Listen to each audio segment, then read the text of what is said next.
Welcome, everybody. Everybody, welcome to the Finance Rebel Show. Today, we're going to do something a little bit different. I'm going to be changing up the format just a little bit, right? Because this show not only is aired on YouTube, primarily Facebook, but it's also an audio podcast as well. And so I've been listening to the audio podcast, and I'm just thinking, like, a lot of times everything doesn't necessarily translate well over on the audio side of things. So what I want to do is, y'all know this is Wealthy Wednesdays. I'm always here to answer your questions, but I normally like to interact with you all throughout the show. What I'm going to do a little bit different. I've done this before, but today and going forward, I will interact and answer your questions at the end of the show.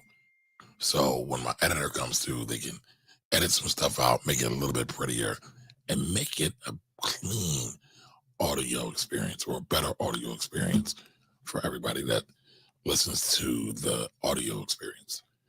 All right. So I'm just going to give it a few minutes. Now, listen, today we're going to be talking about Norman Lear, right? Norman Lear passed today, 101 years old. And his story is a very, very interesting one. So I want to go through that because y'all know I love to talk about Black folks, especially Black wealth. So there's there's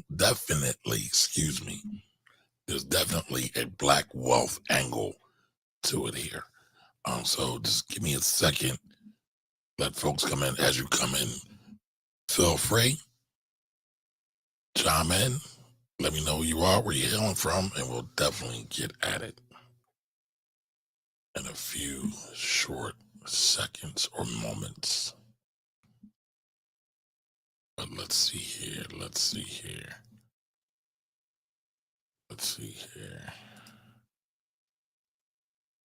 Give me 1 second. I just want to share this out.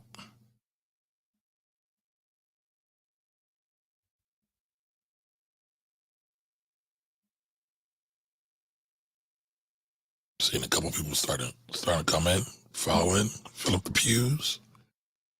Make sure you come on in, chime in, check in, let me know who you are, where you're hailing from.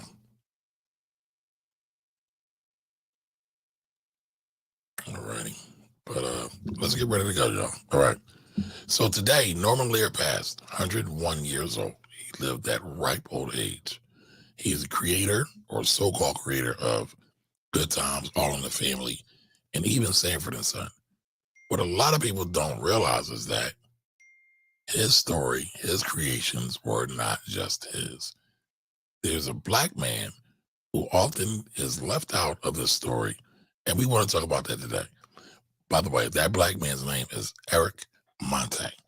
But before we get into all of that, there's a couple other things I wanted to talk about real quick before we get into the meat and the potatoes of the show.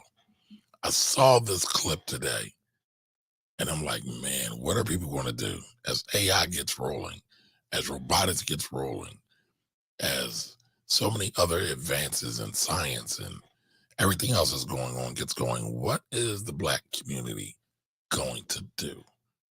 But, we've known this has been coming for a long time, but now it's like it's here, it's in your face.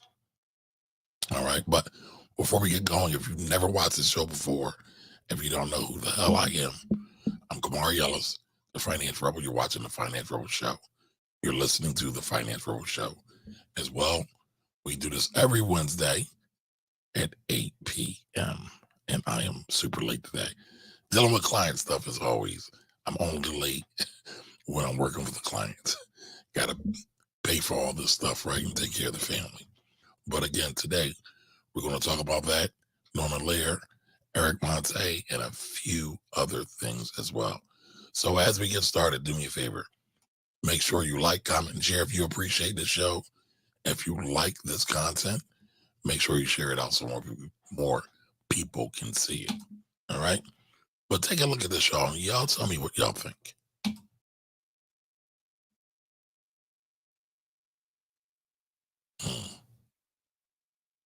I don't know what happened. It's not working. I'm having technical difficulties. This is weird. This is really weird. So that is a robot standing with a boxing trainer. And for some reason, it's not coming up. And I don't know why. Let's see. Let me try it again, y'all. Try it again.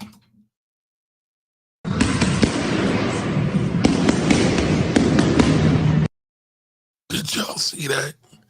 Did y'all see the movement? Did y'all? I mean, for everybody who's watching, right? For everybody who's listening, I'm showing a robot in a boxing gym with a trainer. Trainer's got the mitts. The robotic has boxer is doing like real athletic boxing. Like he looks like a combination of, man, Sugar Shane, Muhammad Ali, Floyd, Mayweather. Jeez Louise. I mean, do y'all see the agility? You see how flexible this guy is, how agile he's moving. I mean, he doesn't look like the clunky robot of back in the day. Like if you're thinking about like RoboCop, if you're thinking about, I don't know, what are some other robotic movies, right? Clearly, there are a lot of advancements going on. I mean, do y'all see the hand speed of that robot? I mean, that's crazy how fast that robot is punching those pads. So the question is like, what else will these robots be able to do? And not just what else, how soon will they be able to do it? And how will the Black community deal with this? I mean, hopefully our children are engulfed in STEM or STEAM, right? Science, technology, engineering, arts, and math. Again, science, technology, engineering, arts, and math. Because what are they going to do once all of these things come to play and that are fully here? I mean, it's 2023, right?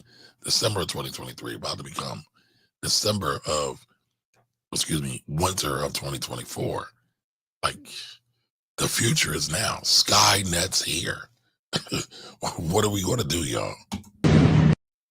You see, this sucker's bobbing and weaving. Look at how his stance is, right? He's very balanced in a boxer stance. And forgive me for nerding out for a minute, y'all, because I'm a boxing fan. I've been a boxing fan for a long time.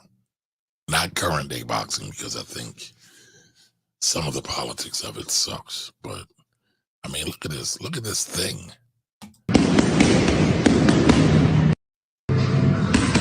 It's punching, jab, jab, jab, straight, jab, jab, jab, straight, straight, right? It's impressive, in my opinion. Very impressive.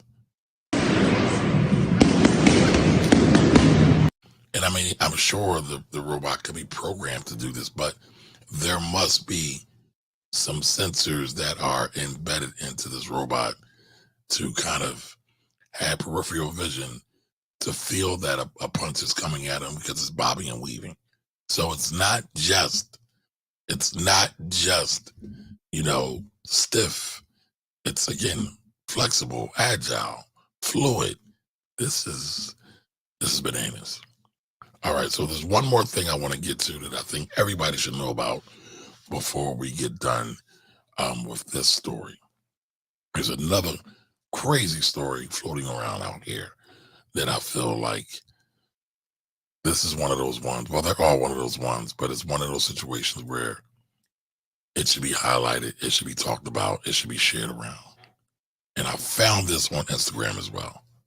Startling new information about this video that's been going around the internet. This is Officer Dana Elmore. And by the way, it's pretty sad. So I just wanted to brace you for that. She uses excessive force in the unlawful arrest of 24-year-old Micaiah Washington. So another cop just being aggressive and abusive. I've been in contact with Micaiah's attorney Leroy Maxwell from the Maxwell Tillman law firm. And I've received new information that you need to know. But first, let me show you the video in case you haven't seen it. Trigger warning, police brutality. Stand up.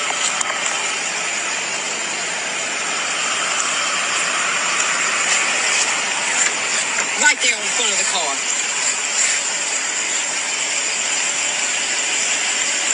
Stay. I ain't doing shit, bro. I got gun right there. I'm not doing that. Oh, yeah. I'm saying, what you saying? Oh, yeah, fuck. Oh, my God. Fuck up. Okay. I'm down. Oh, my fault. Oh, my God.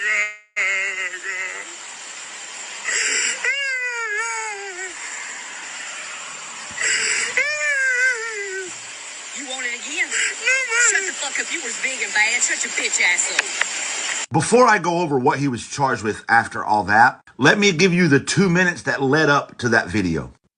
So listen, I'm not trying to spread any trauma. I'm not trying to cause any trauma. I'm not trying to cause any pain. Because this is crazy. This is absolutely crazy. 24-year-old Micaiah Washington was changing his tire on the side of the road when Officer Dana Elmore approached him in her car. She began asking Micaiah what he was doing, and Micaiah informed her, "I'm changing my tire." She asked to see a driver's license. He asked, "Why do I got to give you my driver's license to change a tire?" She asked for more information, multiple times asked for his driver's license. He told her, "I don't need to give you my driver's license. I'm just changing my tire." And it was at that point that he pulled his cell phone out to begin recording the interaction. But he never got a chance to, because before he could even start recording, she tased him. Upon being tased, his phone fell to the ground. He fell to the ground and put his hands behind his back, and she cuffed him. After cuffing him, she put one foot on his back, standing on his back, and then made what appeared to be a call to another officer. At that point, Micaiah's brother started filming, and that's where the video picks up that you watched. Now, it's very important to note that Officer Dana Elmore did not know Micaiah's brother was filming. As you saw in the video, she put him on the hood, went to his pockets, and found a firearm. She didn't like that he was asking questions, and she began tasing him in the back, as you saw in the video. It's also very important to note that the only thing she pulled out of his pocket in that video was a firearm. So now, knowing that, look what they charged him with. Right here, drug trafficking. Officer Dana Elmore claimed that after pulling the firearm out, she pulled out 7 grams of fentanyl. They also charged him with possession of a firearm by a felon. They charged him with simple possession of marijuana, resisting arrest, and obstructing governmental operations. But guess what happened next? The video that Micaiah's brother filmed went viral on the internet. And Anybody shocked? it was only then that they found out there was a video of the arrest. And it was then that the state's attorney filed a motion to null pros the drug trafficking charge. Null pros means basically they're not going to press those charges. They're dropping the charges. Not the judge, the state's attorney. And let's read the motion, may we? It said the suspected narcotics were seized in connection with the arrest of the defendant. The video shows they were not. The suspected narcotics were field tested prior to the arrest. Wait a minute. If they seized them during the arrest, how'd they field test them prior to the arrest? Because that never happened. But then it says in the motion, further testing has since been conducted that failed to yield a positive result for fentanyl. You know what that means? I firmly believe that means they were planning on planting evidence to frame him for drug trafficking. That's my opinion on why they... Is that a stretch? Is that a stretch of the imagination for anybody watching or listening? Now can't yield a positive result. And because of that, he was under a $500,000 bond. But that has now been null prossed. Oh, and the ex-felon in possession of a firearm, he's not a felon. That's not even real. So that's also expected to be null prossed. If not null prossed, the judge will drop it anyway. The court's going to dismiss it. He's not a felon. Because of the trafficking charge being gone and the other stuff being null prossed, his consolidated bond now is only $5,000 instead of $500,000 that it was before. So to recap, Officer Dana Elmore harassed and brutalized 24-year-old Micaiah Washington simply for changing his tire while black. And I firmly believe they were going to plant evidence on him and charge him with drug trafficking. All charges against Micaiah Washington should be dropped. All. And Officer Dana Elmore, who's currently on administrative leave or paid vacation, should be charged with assault and battery and for lying. So here's the call to action. Email and call the district attorney. Now I'm going to pause that there so everybody can see it, because I'm going to be emailing and calling as well. I know a lot of times people think these things do not matter. They do. Trayvon Martin would have not got, let me back up. Trayvon Martin's killer What is his name? Could anybody remind me of his name? I can't think of his name. Um, I can't think of his name. But anyway, they were not going to prosecute him. They were not going to prosecute the murderer of Trayvon Martin. What happened was community pressure came online. People like Al Sharpton, there was a few others who started to pressure the DA down in Florida to press charges. So more people, thank you, George Zimmerman, the murderer of Trayvon Martin, George Zimmerman, was not going to be held on trial a lot of times. So it took public pressure from black folks, black people applying public pressure. Again, we say politics don't matter. There's a bunch of examples that shows that it does. There's a bunch of examples that when we get involved, we make things happen. All right. We want all charges against Micaiah Washington dropped, and we want charges against Dana Elmore brought up immediately. She definitely needs to be charged. Now, that guy right there, the guy who covered that, he calls himself the Jolly Good Ginger. I'll follow him on, I think it's Instagram or TikTok, one of them. They're all starting to blur and merge these days. But I will say this. He covers racist stuff all the time. So he's a good human, not just a white guy. He's a good human, right? He's the CEO of No Safe Spaces for Racists. Again, no safe spaces for racists. How dope is that? All right. I'm not sure what all that is. All charges should be dropped. Yes, they should be. Yes, they should be. All right. So just to let everybody know, we're doing something a little bit different today. I'm going to hold most of the questions and responses to the end of the show because I want to make the experience on the podcast, the audio podcast, a bit better. Sometimes when I'm talking to you all and I'm actually trying to talk about the content, it doesn't translate well to the podcast. So it's not a great experience for everybody. But today we're going to talk about Norman Lear. Norman Lear passed away at the ripe old age of 101, right? God rest his soul. But many people know Norman Lear from All in the Family, Good Times, I don't know, The Jeffersons, many, many other shows. But many people forget about the black genius that was behind him by the name of Eric Monte. So I wanted to get into that today because I'm seeing all of this accolades and praise for Norman Lear, but oftentimes Eric Monte is forgotten about. And it was funny because I was again perusing the social media landscapes. Tyler Perry posted a picture of him and Norman Lear together. And many people started to get at Tyler a little bit, but I think people don't like Tyler anyway. They don't really need a reason to get at Tyler. So this one just opened the floodgates for him. So people started getting at him a little bit because it's like, well, he's your hero. What about Eric Monte? Where's the love for Eric Monte? And so I'm not just making this up.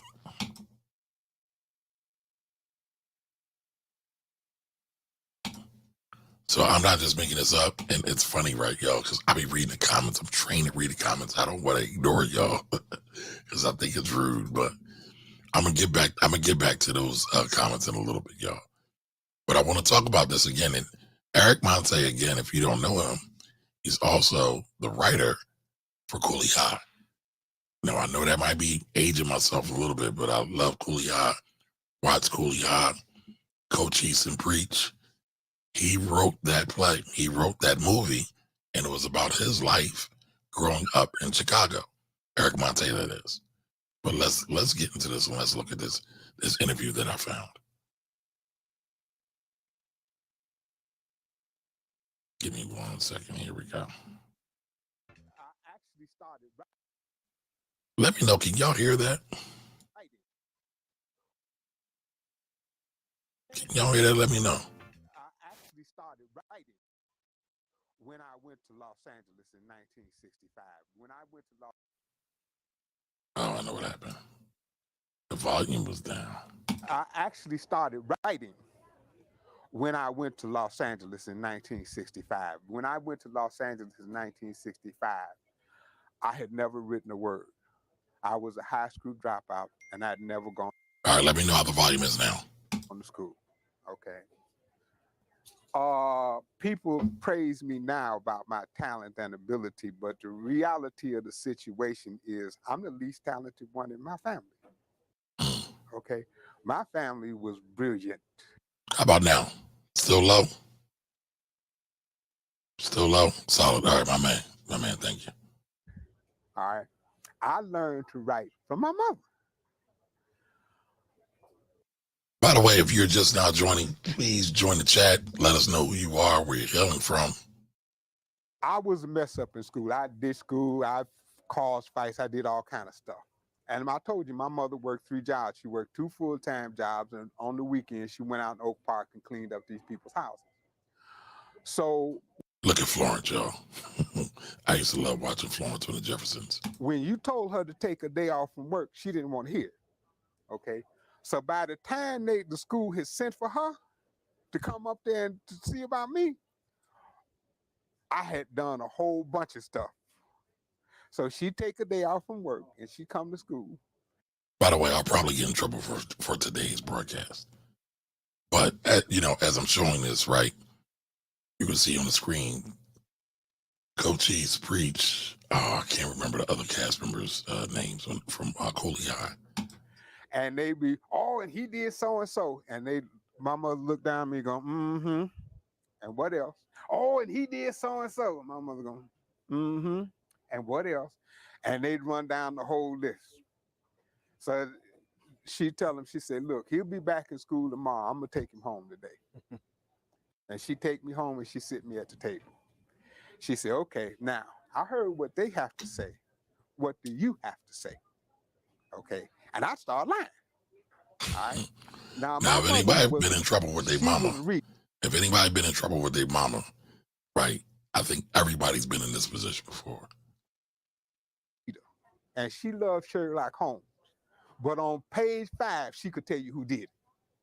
This was the woman I had to lie to. Okay. And the trick was, if I lied to her and got away, I got away clean. But if she busted me in one lie, I got a beat. And I didn't mean no on the butt. She got an ironing cord and wore me out. Okay. So I learned to tell lies with no holes in them. Okay. And Well, wait a minute, I gotta ask y'all a question. Has anybody ever gotten a spanking, a whooping, a beating with an extension cord?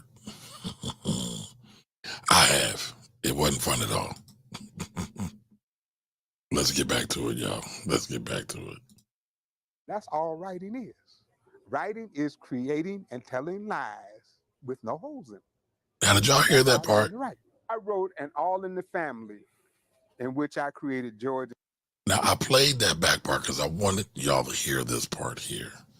And so I want to make sure everybody hears this. Right. What are stories? What is writing? Is. Just talking about. She got an ironing cord and wore me out. Okay. So I learned to tell lies with no holes in them. Okay. And that's all writing is. Writing is. So I learned to tell lies with no holes in them. And that's all that writing is. He ain't lying. He's not lying. It's creating. Writing for television, writing scripts. And telling lies with no holes in them. And that's how I learned to write. I wrote An All in the Family, in which I created George and Louise Jefferson. So if y'all used to watch All in the Family, again, I might be showing my age, but y'all know that the Jeffersons is a spinoff from All in the Family. I knew Mike Evans. He went to the school near my house, Los Angeles City College, and everybody was raving to him about how good I wrote, blah blah blah. And I knew him, so he came by my house one day. He said, "Look, I'm on this show called All in the Family. I play Lionel. My part is just the walk on and the walk off part. And everybody's writing shows for the writing episodes for the show and getting paid. And I understand you're a good writer. What I want you to do is I want you to write an episode that centers on my character. I'll put both our names on it, take it in Norman Lear, and we'll split the money. Now, do y'all see that? Y'all see what's happening there? I mean, when you talk about each one, reach one, that's what Mike Evans did here with Eric Monte. He said, hey, you have talent. Your talent is just as good as these white boys. You should be up doing this as well. And he put him on. I think a lot of times in the black community, we don't give each other credit for doing that because it happens a lot. Because a lot of times everything else is overshadowed, right? I'm even guilty of that. I'm talking about the lack of black participation with black businesses. But that's true. But you know what else is true? There are a lot of black people who do support black businesses because they're good businesses. And that needs to be highlighted as well. But let's go back to this. So I said, okay, cool, in the game. So I wrote a show in which I created his mother and father, George and Louise Jefferson. We put both our names on it, me and Mike Evans. He took it into Norman Lear, and 2 weeks later, Norman Lear sent for me. And that was the first show I ever wrote. When I went in to see Norman Lear, the first thing he told me was that All in the Family was a British show. And that they had another British show that they were bringing over called Sanford and Son about this guy that owned a junkyard. So I said, oh, you need to hire, if you want somebody funny to own the junkyard, you need to hire Red Fox, because he's in this movie called Cotton Comes to Harlem. And Norman Lear said, Red who? I said, Red Fox, he's funny.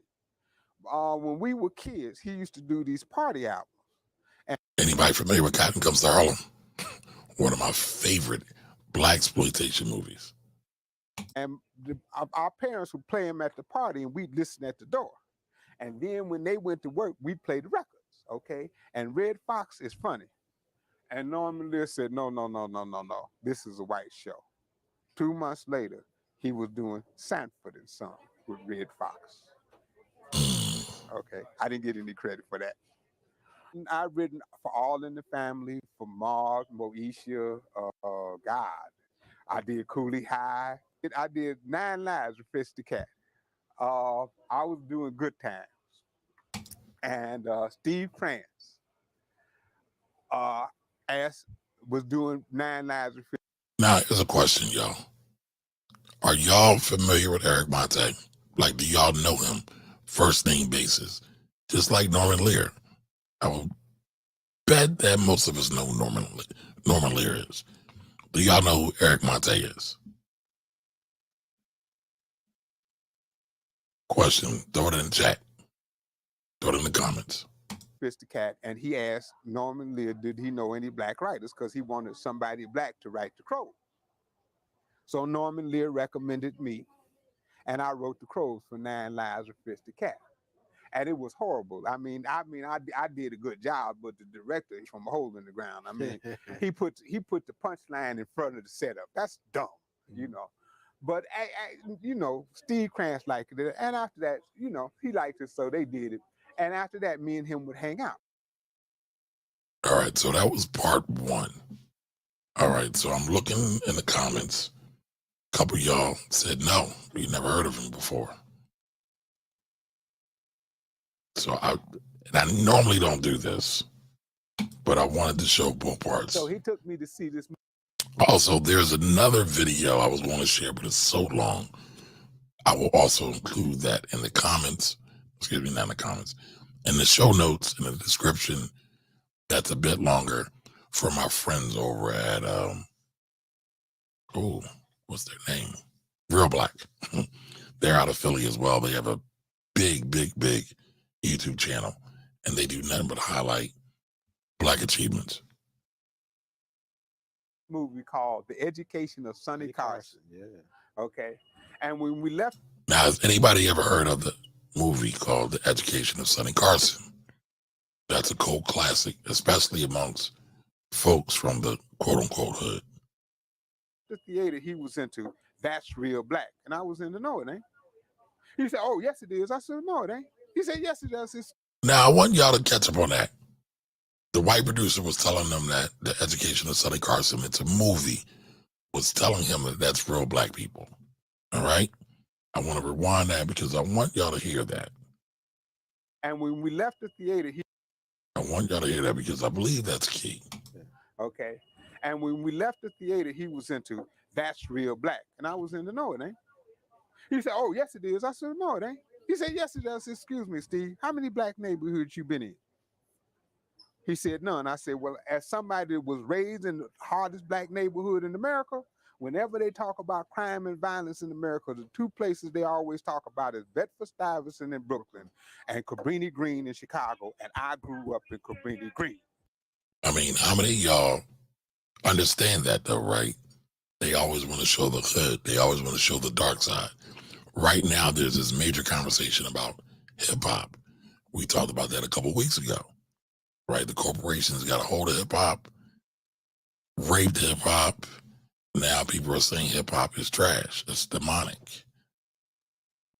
I'm not going to debate that, but what I will say is that it wasn't the participants in hip hop that made it that way. It was the corporations that directed the participants in hip hop to make it that way. So, mass media, I say this all the time, mass media is the devil. It's the devil, it's the devil. And Malcolm X said something a while ago. I'm going to paraphrase it because I didn't have a chance to look it up for the show. But media is so powerful and will have you thinking that your enemy is actually your friend. I need to look that quote up. It's a very powerful quote. But I want to continue this on. Okay. And I had one of the best childhoods ever known in the history of the species. I made the best friends, best and most loyal friends I have ever had and known in my entire life. And I had more fun than you can shake a stick at. I say the thing that's wrong with the Education of Sonny Carson and most of these black movies is they show all what's wrong with being black. They don't show what's good. So they're not fair and balanced, right? They're not objective. They're not telling the whole story. And he would say they intentionally don't sell that story because they're selling the narrative that black people are still chattel, still animals, still monkeys, still gorillas, still Neanderthals who can't think or ration or do anything high level. Think about that, y'all. Think about that. Most people look at television and movies as entertainment, and that's not what they are. Television and movies are the most powerful forms of propaganda ever invented by the mind of man. But on this That's a great quote, I believe. Television and radio is the most powerful thing created from the mind of man.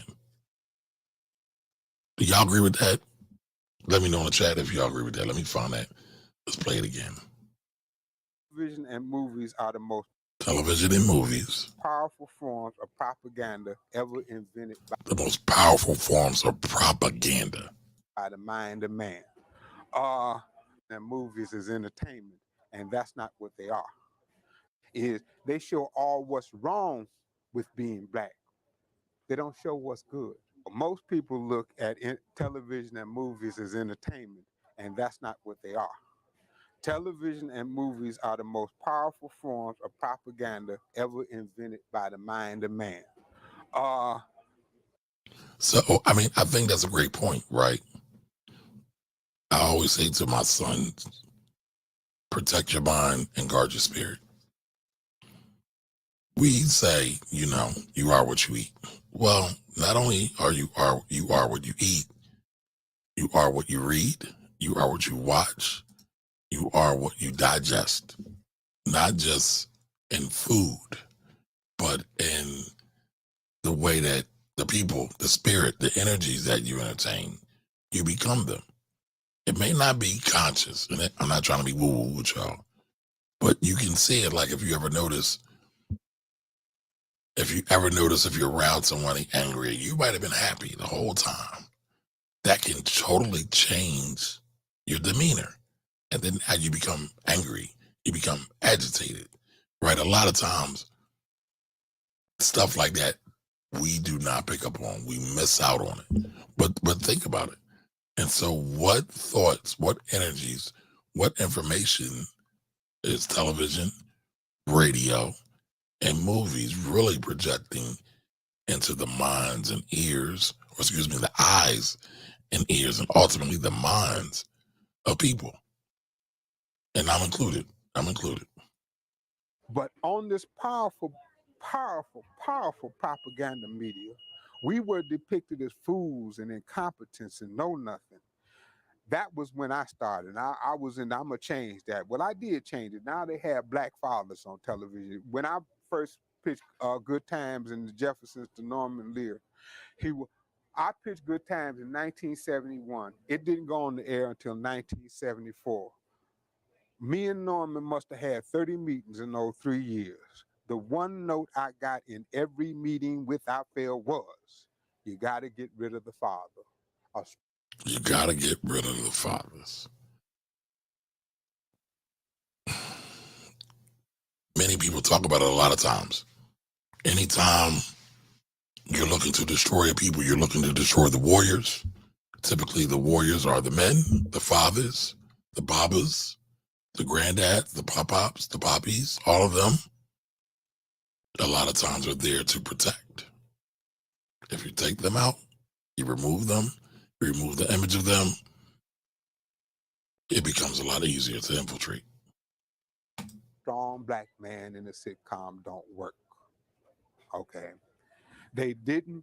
I had to fight and argue with Norman Lear for 3 years to show a complete. All my life I had to fight. Instead, he had to argue and fight. Black family on. Argue with Norman Lear for 3 years to show a complete. How resilient do you have to be to sit down and argue and fight for what you believe in?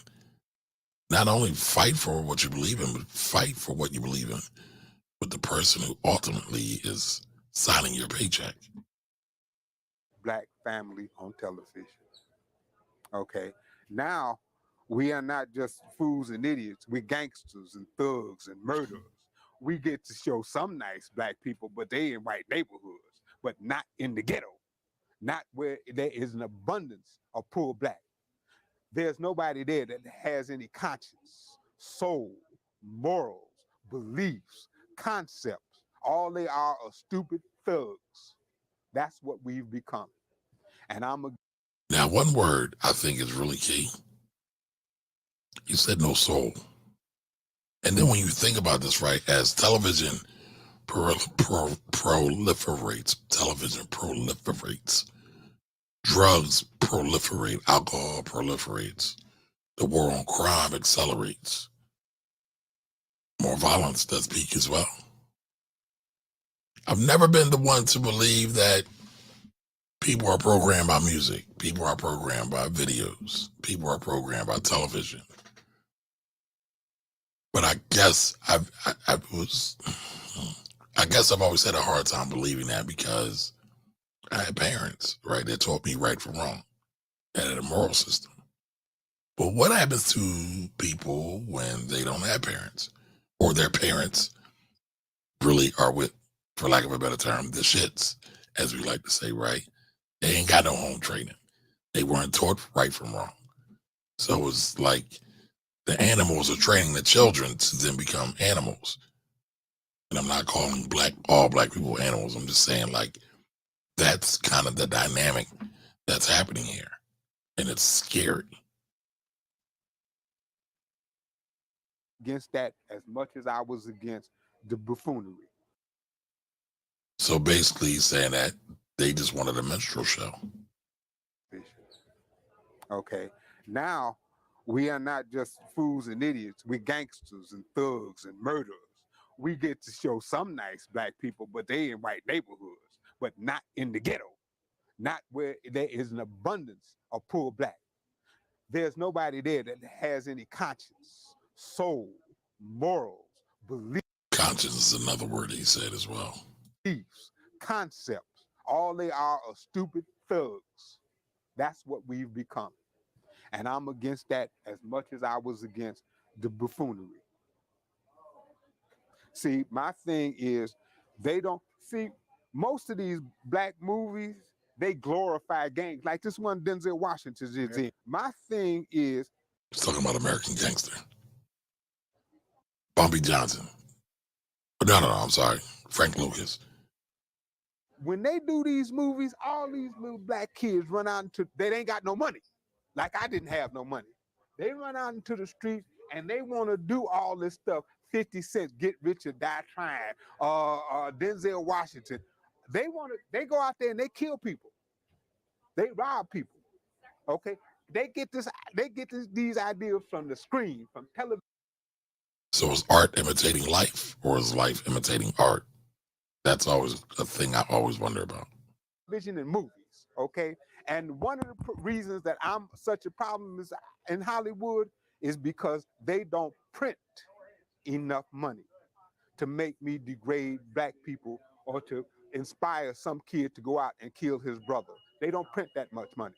They can't print it. And that's why I have problems in Hollywood, because I will not degrade black people and I will not promote gang warfare, and I'm adamant about that. I did this book. Now, that right there, I don't know if y'all peeped it, but I kind of say the same thing in a different vein, maybe. But how many other people will actually vocalize, right, and articulate and say, I don't want to be a part of bringing down black people, attacking black people, right, making black people look bad? How many people will say that, hey, it's not all about the money? Right? That's me. I say it all the time, right? Yes, this is a show about money, black wealth, but it's not just about money. It's not just about dollars and cents. It's not saying, hey, the ends justify the means if I can just get more money in my pocket. Because that's what we had in the crack era, right? People would go buy crack, sell crack, didn't care to who. I get it. They're quote unquote doing business. But at what expense? At what cost? But that's the narrative that oftentimes is promoted and pumped amongst a lot of people who are quote unquote black wealth advocates or advocating for black wealth. So I say be careful about the folks you follow, because it may sound cool, but it may not really be that cool at all. But let's get back into the show. Book is called Blueprint for Peace. It tells how we can end war forever, eliminate taxes completely. Eliminate taxes. God bless you. Let me know how you make out with that. Reduce crime by at least 70%, and stop the starvation on our planet. Now, I do believe we can stop the starvation of the planet. I do believe we can stop a lot of the crime just by being a bit more forward thinking and have a bit more vision. For example, in my city, the city of Philadelphia, we just legislated a ban against ski masks. And I get it. People are fearful. They don't want to be scared. And they get pitched, right? They get pitched by these other people who have to think about getting voted back into office, right? By any what means necessary. But they never say, well, you know, we're going to create this law. They never sit back and say, well, really, do laws really change culture? I don't think you can really legislate culture, because that's what I say to a lot of people all the time. But they would rather put this ski mask ban in order, in law, put resources to it. But instead of spending all this time and resources on these ski mask ban, why not go talk to the kids more? Why not find more resources, i.e. money, and develop programs for the kids so they have more constructive time, more constructive things, more positive things to do, and funnel the children there. You go find them. And listen, it sounds simple. It sounds easy. It's not. It takes work. It takes dedication, right? You have to work and build coalitions with the people who have a touch point with the children. But why not do that? Why not do more of that? I mean, fashion and fads come and go all the time. And again, I'll be totally honest with you. I hate it when the kids wear the ski mask. I'm older now, but I also remember what happened when they had the crack cocaine bill or the crime bill that Clinton signed that a lot of black pastors and preachers advocated for. And what did they get? 3 strikes, you're out. Crack cocaine gets a heavier sentence than regular powder cocaine. And they usually have all these laws that are stiffer or more harsh on the black community than the white community. Why is that? So, I mean, to me, that's like you want to legislate more racism, but we won't want to take the time to think because we're scared. See, if you can plug into a person's fear response, because we all have it, right? If you can tap into a person's fear response, you can control them. Because a lot of times, if a person just sits for a minute, breathes for a minute, thinks for a minute, they'll be like, hey, man, this probably won't work out that well. By the way, shout out to Jesse Jackson, right? A lot of people give Jesse Jackson a lot of flack for all the stuff that he's been involved in. But what a lot of people don't talk about is Jesse Jackson fought hard against the crime bill back in the 90s. People don't give him enough credit for that. Where a lot of people folded, capitulated, just gave up. I mean, some of them even cheerleaded for it. But again, you got to understand your history, especially a lot of the key points. But what do y'all think about this, right? So Norman Lear is up on this pedestal. Eric Monte, not so much. Now, it was reported that he lived a hard life at a point. I believe there was some substance abuse in that as well. Make sure y'all go fact check everything I'm saying. But allegedly, he was ultimately paid some money, and he does get some credits for his writing efforts and accomplishments. If you go and look on IMDb, he is credited on a lot of the shows, not all of them, but a lot of them. So hopefully there was some compensation for him and to help him out because he's still alive to this day. But a lot of times people say symbolism doesn't matter. I say it does matter. How many more of us would enjoy knowing that a black man created some of the best black shows to ever be produced and aired on television?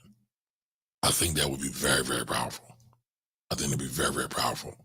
Instead of saying, oh, this guy, Norman Lear, the great white hope, came through and just loved black people so much that he wanted to always highlight them in the projects and poverty, except for the Jeffersons. And he's just so great.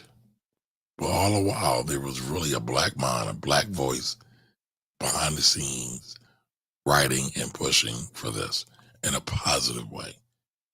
And I believe we have to start looking, searching, and ferreting out these stories. I think they're really important. So again, I will say, symbolism absolutely matters. Now, yes, we have to balance symbolism and real tangible things, but symbolism matters. I mean, maybe I might have been a television writer, a script writer, or maybe I would have had the ambition to do it when I was a child, but I never saw anybody that I knew will write scripts, be famous for writing. I mean, writing, that's what nerds do. But what would have happened if we see more people in these prominent places? And listen, I know I'm preaching to the choir. I know everybody that's listening to this show, watching the show, already agrees with that. believes in that, understands that. But I also feel like you got to put certain things out in the world. You got to continuously put good energy out in the world. Those facts, these things have to be put out in the world. Why? Because the dominant culture loves to show us in our worst every chance they get, even though we created all the dopeness. We invented the cool. We invented showers. We invented air conditioning and traffic signals and things like that. But again, I mean, y'all might say, Kamari, this is history you're talking right now. I would say, sure, it is. But it's also black wealth. How much money was this man robbed out of? How many opportunities was this man robbed out of? Where clearly he's a brilliant mind. So, you know, you got to think about that. You got to know that. You got to understand that as we continue to develop and form this black wealth dynamic or universe, whatever you want to call it. So, I thank you all for watching today. I thank you all for listening today. And as always, we will do a show every week, every Wednesday, early or late. Until the next time, y'all, thank you for watching the Finance Rebel Show. All right, so that concludes the recorded session. So now I'm going to go back in and I'm going to tap into all the questions and comments that we had there, right? So like I said, I was going to do it a little bit different. So my editor, By Conti, who's behind the scenes, job will be a little bit easier. All right, so Ms. Peter says, good evening, Kamari. How are you? I'm late. You're late. You're right on time. I was late. What that band that did to another brother. All right, I missed that part. Oh, yes, I got you. Zimmerman, yes. That was the man who murdered Trayvon Martin. Now, I'm not sure how to pronounce his name. I don't want to mess it up.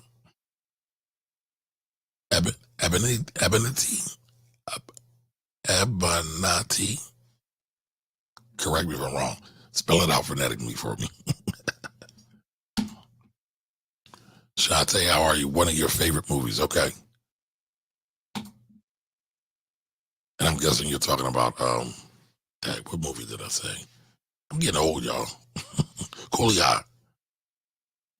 All right, Ms. Edith says that video is on social media this week. The man alleges that the premise to those shows were stolen from him. Can't remember his name. Yes, the writer for Cooley Eye. He said yes, yep. That's why I'm bringing it up. Eric Monte, that's the man's name. Say his name, right? All right, that was all low. I got the sound together, though. Okay, Boogie's in the building. What up? Dijon is in the building. Am I saying that right? How do you say your name? I don't like saying people's names wrong.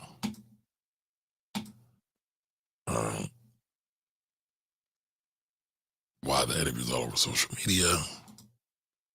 Yeah, but here's the thing. It might be all over social media, but do you realize how many people are not on social?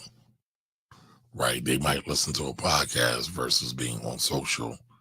Everybody doesn't want to be on social. Social media, for some people, brings about anxiety. Not me, but for some people, they just don't like it. So I feel that, listen, we have to keep reminding each other over and over and over again about our greatness. And we should never be shy or meek about it. Because a lot of us don't know.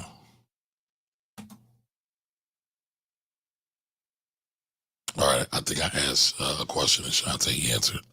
Oh, you got beat with an extension cord, okay. So did I. I'm not pressing no charges, though. I love my parents. All right, so Ms. Edith said extension cord was no other way with my mother. Yes, writing, creating lies. Is that what he said? Yes, it is. Yes, it is. I mean, because what is a lie? I mean, technically, right? They're just making stuff up. They're using their imagination. They're using their creativity. Yep, Cotton comes to Harlem.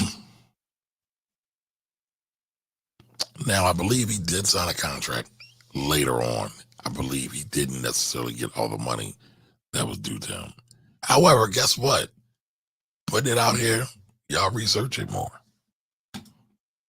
right?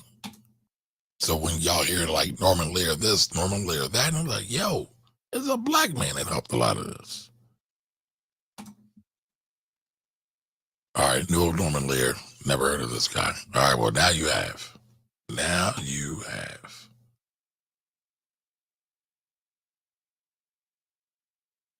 And let's see, I want to pull something up.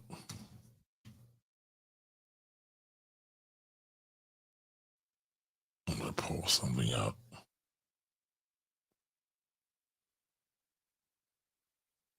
Let's see.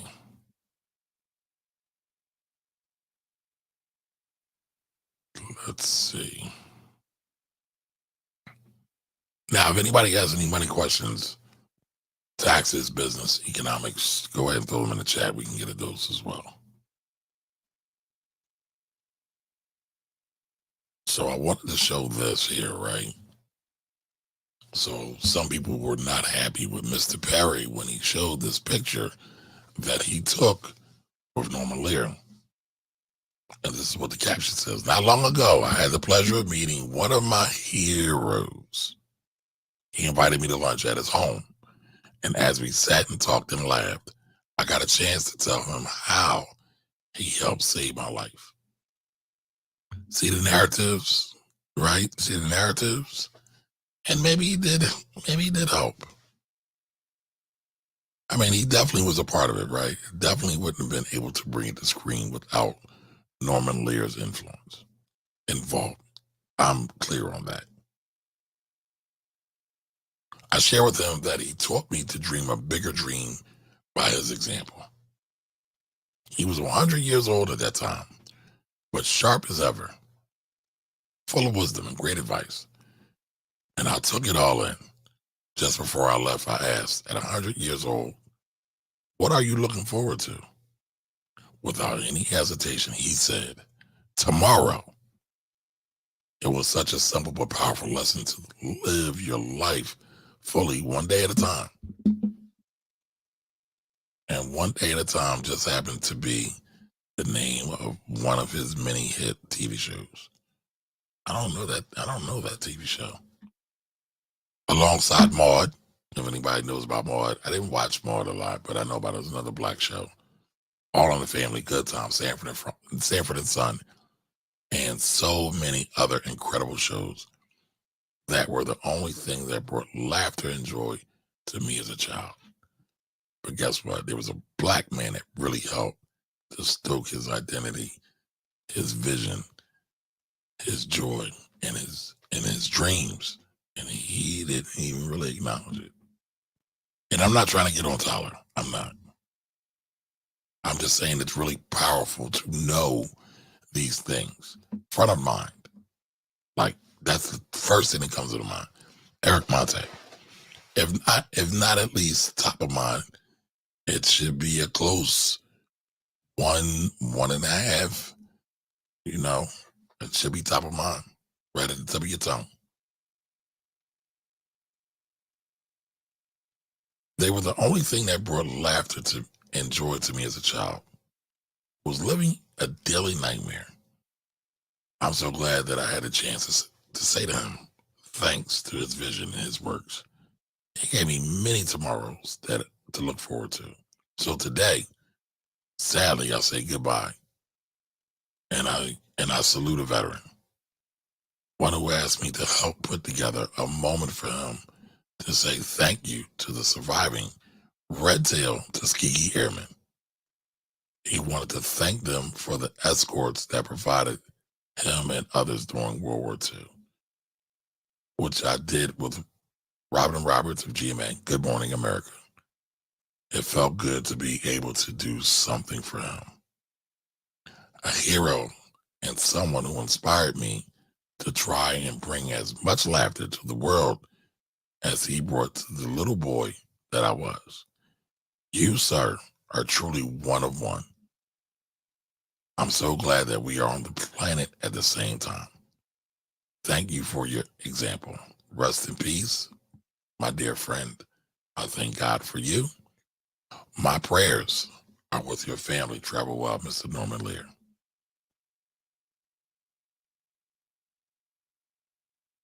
Some people congratulated Tyler for his words, kind words.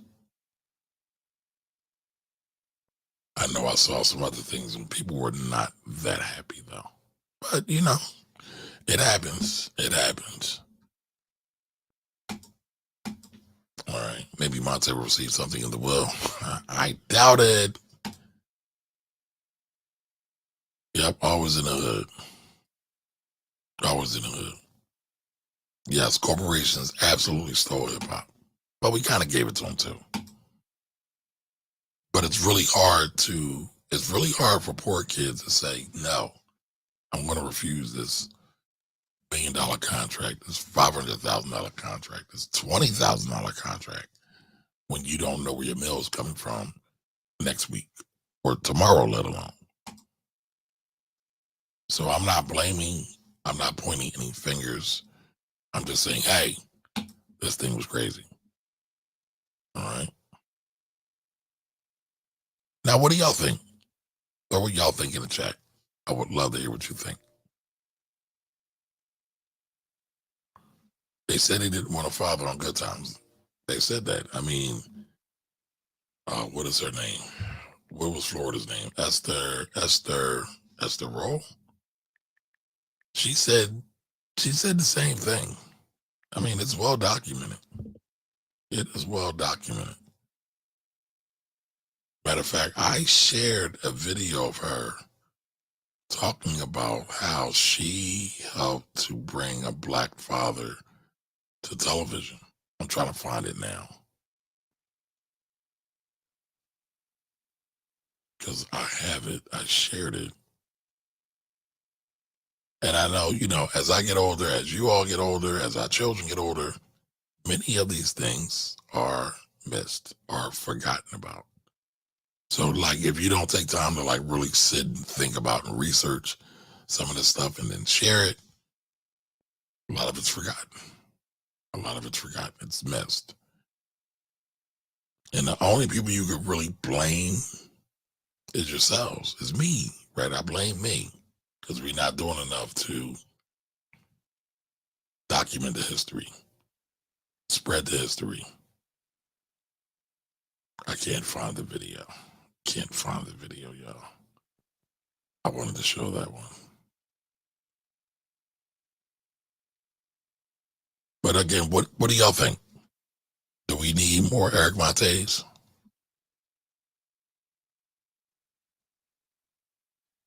Do we need more Tyler Perry's? Do we need more Michael B. Jordans? Do we need more? I'm trying to think of the brother who directed Star Wars. I mean, not Star Wars, Black Panther. I know his name, but I can't think of it off the top of my head. Do we need more of those? I mean, I would say yes, we need more of those just so our children can see more of them. A lot of times we think it's just about ourselves individually, but there's so much more to be thought about that happens, that occurs.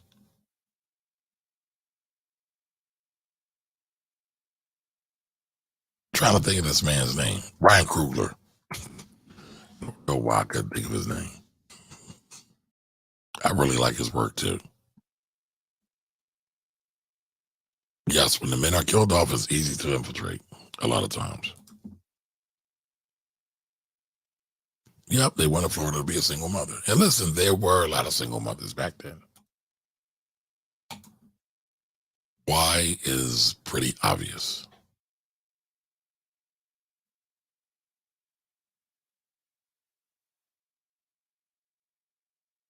Angela's in the building. Hey, Angela, how you doing?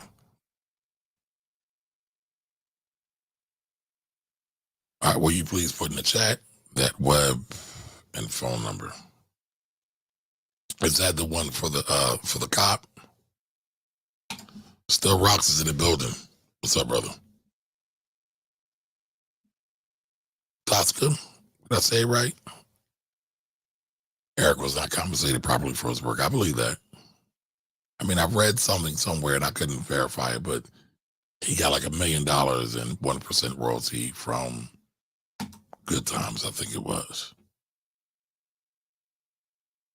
All right, Shante says, this is why I buy and hold on to books, magazines, DVDs, etc. Well, got to be careful. You don't want to become a hoarder. I just said, yes, that's the rule, right? Because, listen, space is limited. Space is limited. But I'm trying to find that video from Esther Roll because, like I said, again, I shared a video of Esther Roll. Let me see if I can find that real quick. Let me see if I can find it quick.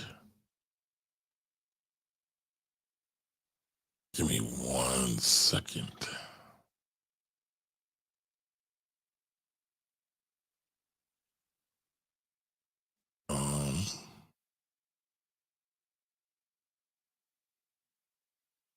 Give me 1 second. Where'd it go?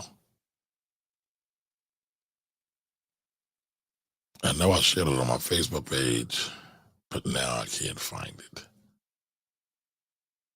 And then now you got stuff that's videos, that's reels. Can't keep up with all this stuff. It's actually starting to become quite annoying.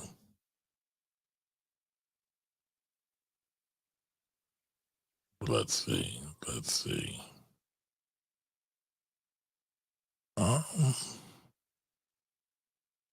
I can't find it. All right. Well, I'll have to show it to y'all another time because I don't want to bore y'all all day just looking for a daggone video. I know I had it somewhere. I knew I had it somewhere, but I can't find it now. Jeez Louise. Technology is an amazing thing, and it's also a very hard thing. It's not what I wanted. I got it. I got it. So hold on 1 second, y'all. I will share that with y'all. Give me 1 second. Un momento. I don't know. I can't find the actual video though, right? Like that's kind of ticking me off. But to this country, there never had been one in the whole of the country. And I risk my job by saying I won't do it unless you give me a husband for my children.